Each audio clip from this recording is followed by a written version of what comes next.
Okay. Good morning to all. Today we are going to speak on introduction to ore processes. This semester we have two papers. That is paper number one, structural geology, geophysics, and mining geology, and paper two, ore processes, Indian mineral deposits, and geochemistry.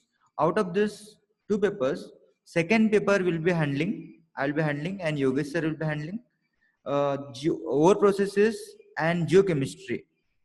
I'll be handling this one, and Indian mineral deposits, Yogesh sir will take. And first part, paper one, structural geology, geophysics, and mining geology. Structural geology will be engaged by HOD sir, and geophysics and mining geology will be engaged by Yogesh sir. So today we'll discuss about paper two, that is ore processes. So let's start.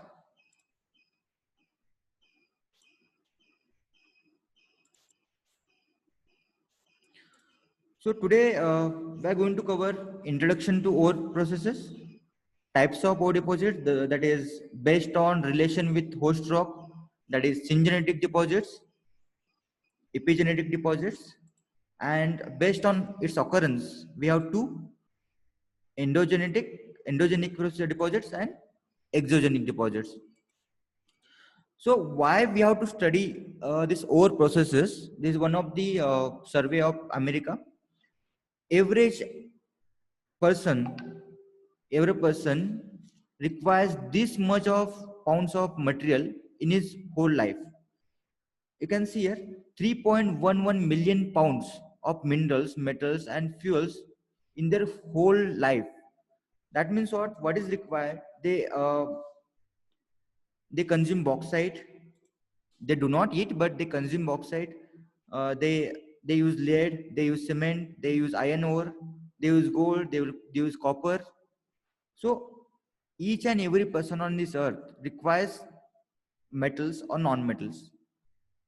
So it is very important to know uh, how these ores form in the nature, and what process required to form this particular ore, how to search this in nature, whether we find in everywhere, that is gold is, whether we get gold in all of the Karnataka, all of the Maharashtra, or other parts of the country. What is the environment required to form that particular gold or copper or any type of minerals or non-metals. So it is very important to understand the process of uh, mineral formation or ore formation.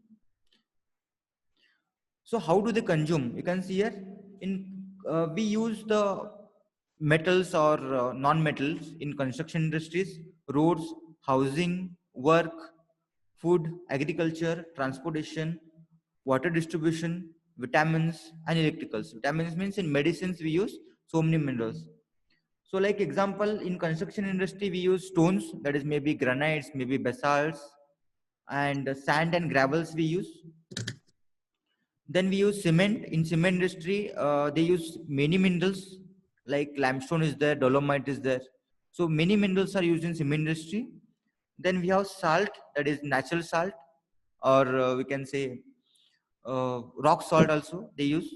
Then clay for preparing the crockeries and all those things.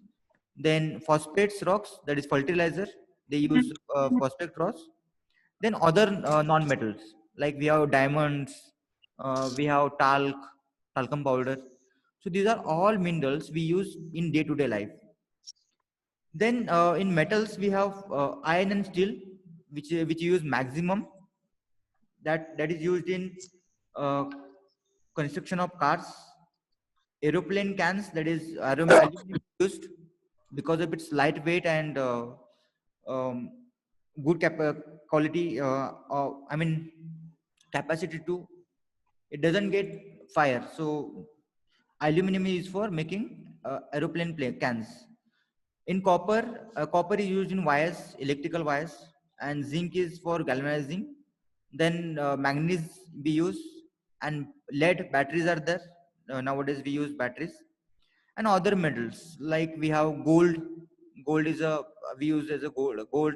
Lead is a, sorry, what you can say, platinum, silver. So this comes in other metals. So ultimately my point is, in day to day life we use ores, that may be non metals or metals. So it is very important to find out the sources, அந்த resource. class தான்.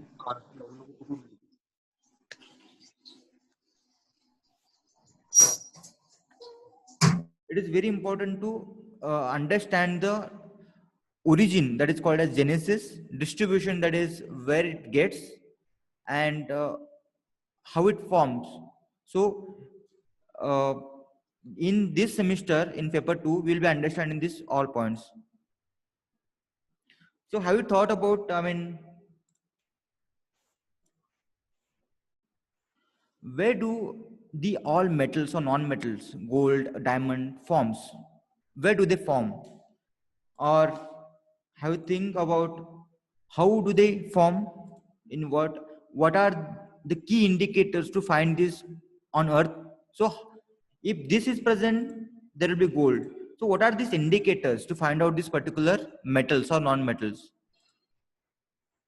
In which shape and size do they find? I mean, whether it is find in veins, that is dikes, or we can find in batholiths, or you can say sedimentary formations. In which form, even in which shape and size do they find in nature? From where do we get this? So from where, in the sense, like gold is there, we get gold from Karnataka, Kolar cyst belt. As Kolar cyst belt is there, in that Kolar cyst belt we'll get gold formations. Hatti gold mine is there. So in a way, in Karnataka we get gold. Like this, in Maharashtra we don't get gold that much. I mean, it is very rare to find out the gold. But bauxite, aluminum bauxite, that is from which we extract aluminum bauxite, we get maximum in Maharashtra as well. So my point is, from where do we get this minerals? And if it is present in Karnataka, why it is present in Karnataka? Why not in Maharashtra? Why not in Madhya Pradesh? So these all answers will be given in this particular chapter. So let's start.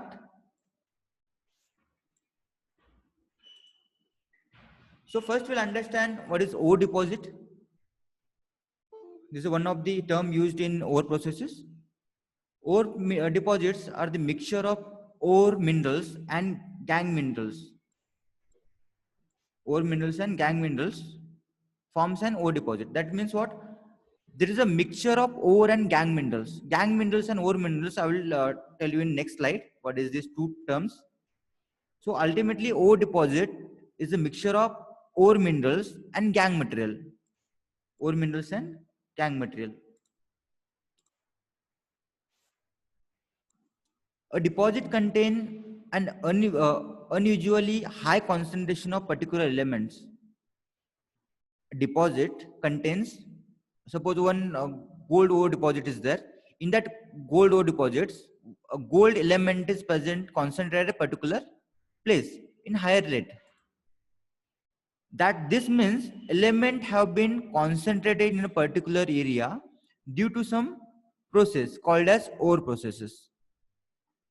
This element, maybe it is gold, iron, copper, they will concentrate at particular place in a rock. This process is called as ore processes. What sort of process might concentrate these elements in this? I mean, what type of process requires to form gold? What type of process required to find iron? What type of process required to find or form diamond? So it is very important to understand ore processes. So this is one example. This is a ore which contains or ore deposit, you can say, uh, which contains gangue mineral and ore mineral. From this ore, we extract metals. Maybe it is copper, maybe it is gold, maybe it is aluminum, maybe it is whatever metal. And from this, we make products. So it is very important to find out this particular ore in nature to form the to get the product.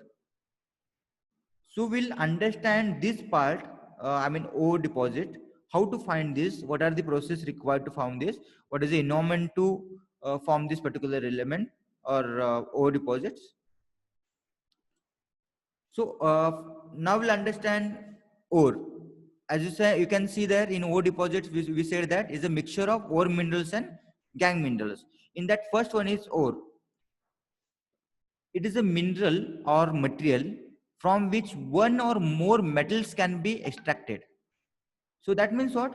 There will be one material or mineral from which we extract one or more metals.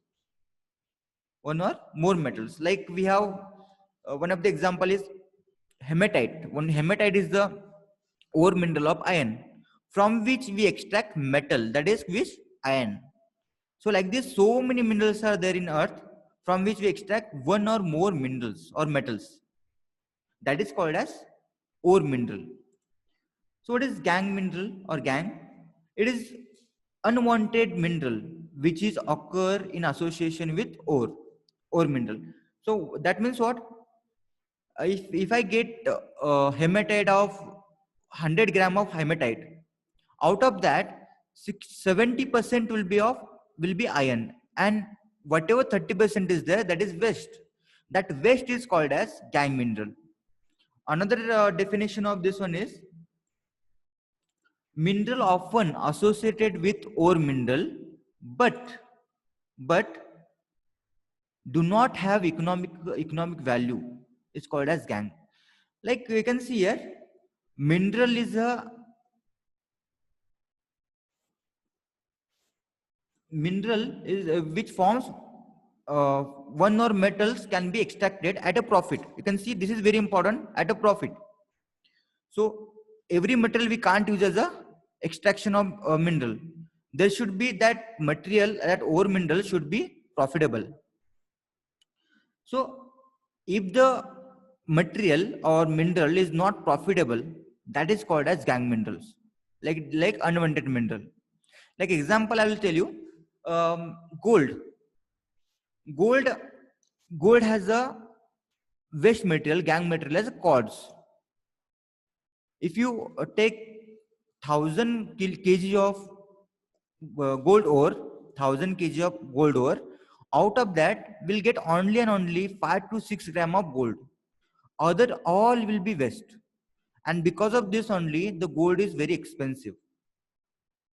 But if you take 1,000 kgs of iron, will get 700 kgs of iron. Sorry, 1,000 kgs of iron ore mineral. Out of that will get 700 to 800 gram of kgs of iron metal. So common gangue minerals in ore is quartz, calcite, barytes, feldspar. Depends upon what type of metal is there. Like I told you, gold has gangue material as quartz. So in this case, you can see here, this is one of the ore mineral. As you can see, this is a metal. This is tin metal, and this is impurities. Impurities will be sand, soil, which is entered into the ore. And you can see gangue material. This quartz is a gangue material in this particular tin ore. This is a tin ore. This is a tin. Black color is a tin, and white color is a quartz. So white color is called as gangue material. That is waste material, and this one will be metal. So there are basically two types of uh, ore minerals. Two types of ore minerals. Uh, that is metallic ore mineral, that is gold, copper, zinc, lead, which is metallic ore minerals. And non-metallic ore minerals are talc, gypsum, mica, diamonds. These are non-metallic ore minerals. So next term is tenor or grade. Tenor or grade. So tenor means what? Concentration of economic mineral or metal in an ore deposit. So concentration of economic mineral or metal in an ore. So that means what? If ore material is there, in that ore material, how much percentage or how much amount of metal is present, that is called as tenor. In order to, why it is important, in order to declare the ore economically workable. So when you take the material, if the permissible or you can say admissible tenor is not there, that is not called as a ore, because economy ore is not nothing but it should extract in a profit. If suppose 100 gram of iron ore is there, and only in that particular iron ore only 10 gram is iron metal, it is useless. Tenor is that material is useless. To uh, to get profitable, you can say iron ore, there should have more than 50% of iron content in that particular ore. In 1000 kg, in 100 grams will get 50 grams, at least 15 grams iron. So in order to declare the ore economically workable, ore should be contain a certain or lowest admissible limit of metallic content. It depends on the price of the metal obtained from it. So like example I'll give you, gold example. You can see here, gold has 0.01%. That means what? If you take 100 gram, out of that 100 gram only will get 0.01 gram of gold. 0.01 gram of gold. Why? Because the gold price is very high. So even though it is a 0.01% of metal is present in that particular ore, it is workable. It is workable. But iron should have more than 50% of the metal content in that particular ore. So if the in the iron ore deposit, if you get 10% of the metal, iron metal, it is unwanted or useless, you can say. So there are two types of units used in tenor. Base metal, that is maybe iron, aluminum. They they use tenor as a weight percentage. That is, I told you, 50 gram, 50%, 60%, 40%. So precious metals are in gram per ton. Gram per ton, like gold. Gold will get in 5 to 6 gram per ton. That means what? If you break 1000 kgs of gold ore and we process it, we'll get only and only 5 to 6 gram of gold out of that. Silver, platinum, iron, iron, by mistake I have added iron. So iron should be in base metal. So that means what? Value of metal again depends upon the tenor. Like example, if tenor is more, the value of metal will be less. Like example, iron ore has more metal content. So because of that, iron gets around 50 to 60 rupees kg. 50 to 60 rupees kg. But whereas gold, gold has very less tenor. Because of that, its price is very high. Like for 10 gram, it is around 50 to 55,000 rupees. So this is the difference. Tenor is important. This is the difference in ore deposits. It is not same concentration present in all the ore deposits. So tenor is very important to find, declared it is a workable, economical workable mineral.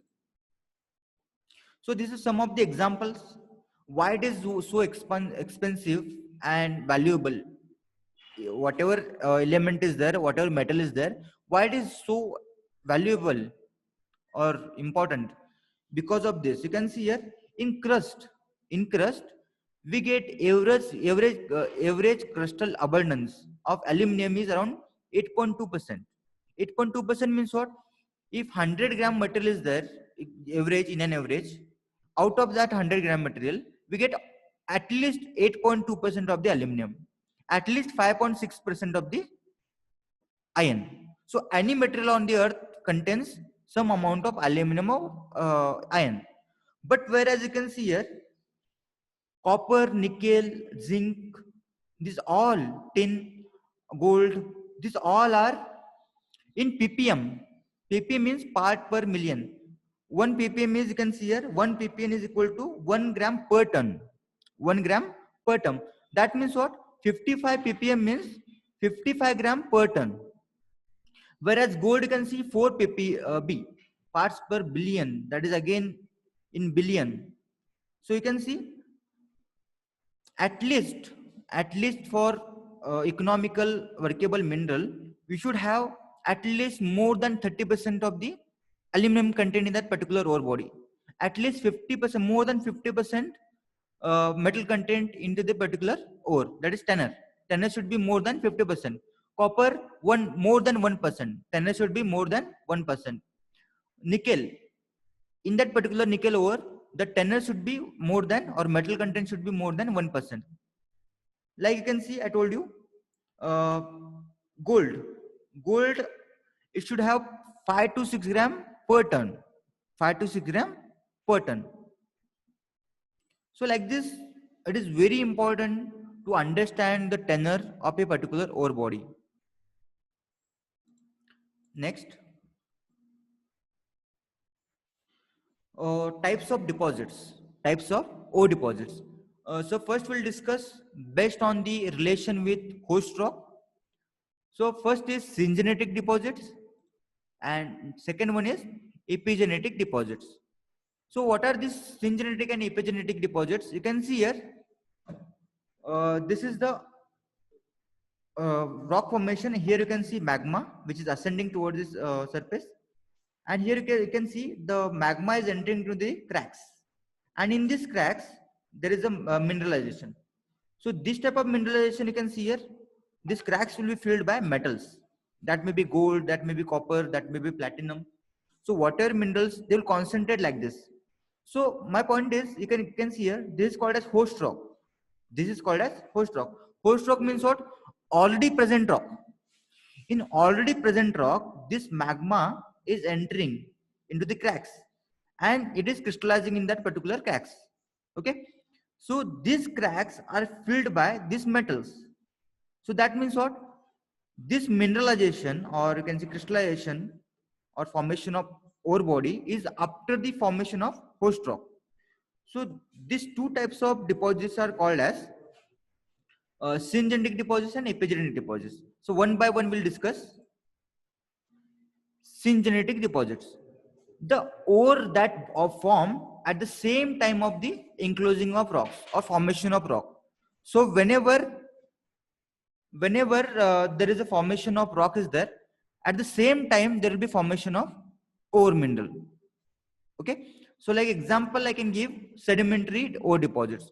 Like you can see, while formation of sedimentary rock, there will be formation of ore deposits. Like example I can give you, we can say iron ore body, BIF, banded hematite formations. These are formed by sedimentary process. So this process, or you can say formation, is during the at the same time of the formation of rock. At the same time of formation of rock, there is no already present host rock. Host rock is not already present. Before host rock, what happens, during the formation of rock only, these ore deposits concentrate at the particular place. You can see here there is eruption of gases, and these gases are, you can see many gases are there. So these gases are concentrating or crystallizing, and they're falling down into the basins. And in these basins, there is a formation of, you can see, metalliferous sediments. Metalliferous sediments means metals. So this type of deposits, you can see, this is forming at the same time of formation of rock. Here, this process is called as sedimentation. So while sedimentation only, there is a formation of ore deposits. This is called as syngenetic deposits. Epigenetic deposits are the ore deposits that are formed later than the enclosing of rocks. Look, example you can see hydrothermal solution. So in first light of ore deposits you have seen, the magma is entering into the host rock and it is crystallizing. So host rock is already present, and later than that, the magma is entering and is forming the ore deposits. So this is called as epigenetic deposits. because the deposits are forming later than the enclosing of rocks. So example is hydrothermal deposits. What are these hydrothermal deposits, sedimentary deposits? We'll discuss in detail in later classes. So based on mode of occurrence, so there are two types of deposits: endogenic deposits and exogenic deposits. Endogenic deposits formed in the subsurface of the earth. So these deposits are formed below the surface of the earth, like diamond deposits, gold deposits, chromite deposits, sulfide deposits. These deposits are formed below the surface of the earth. Then exogenic deposits. Exogenic deposits, these are formed on the surface of the earth. Like we have residual weathering, that is bauxite. Then mechanical weathering. By mechanical weathering, we get placer deposits. Like sometimes we get gold in a river. That is because of mechanical weathering. So if the ore body is above the ground, that is called as endogenic, and if it is below the ground, sorry, if it is below the ground, it is called as endogenic, and if it is above the ground, it is called as exogenic deposits. Thank you. If you have any questions, you can ask.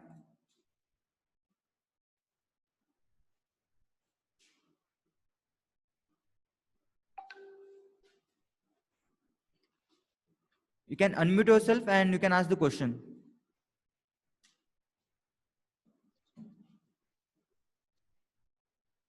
I request all of you to rename your name with your roll number,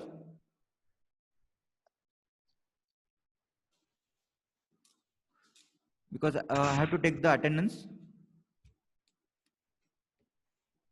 Rename with your roll number, please.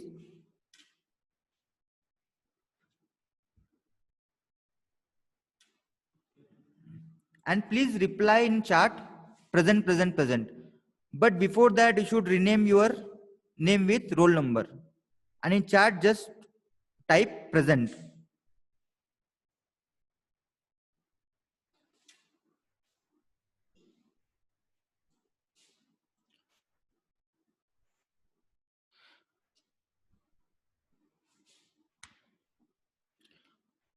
While doing that, you can ask any questions if you have.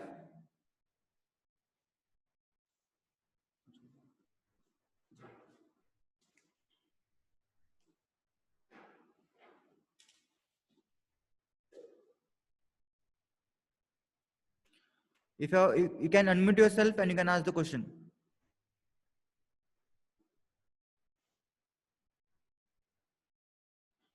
If the lecture was clear, please give the thumbs up reaction.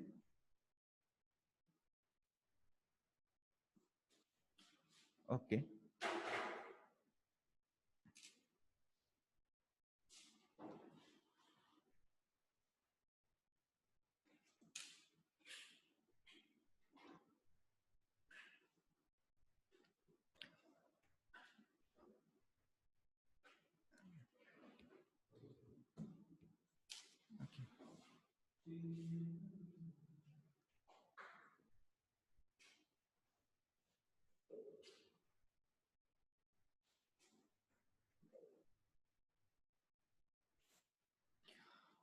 Uh, I think everybody has replied in chats. I will just save the chats. And if you don't have question, I will end the meeting, end the class.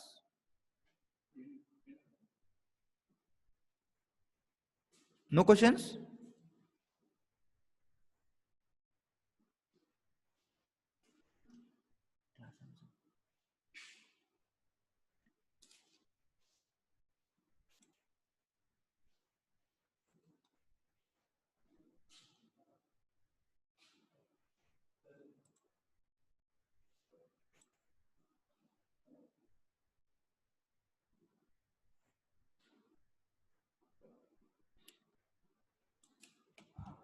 Okay, thank you for listening the lecture.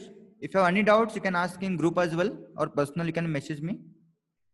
I can share the knowledge. And if you are finding any difficulty, please let me know.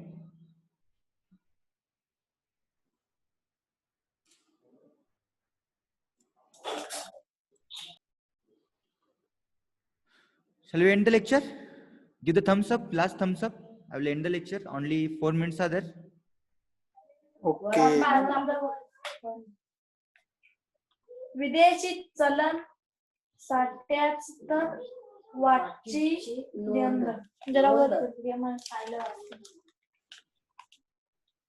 हातीवर एक पास घेऊन घेणे किती झाले तर क्या आतिवाड येते Okay, I will end the lecture. Bye bye.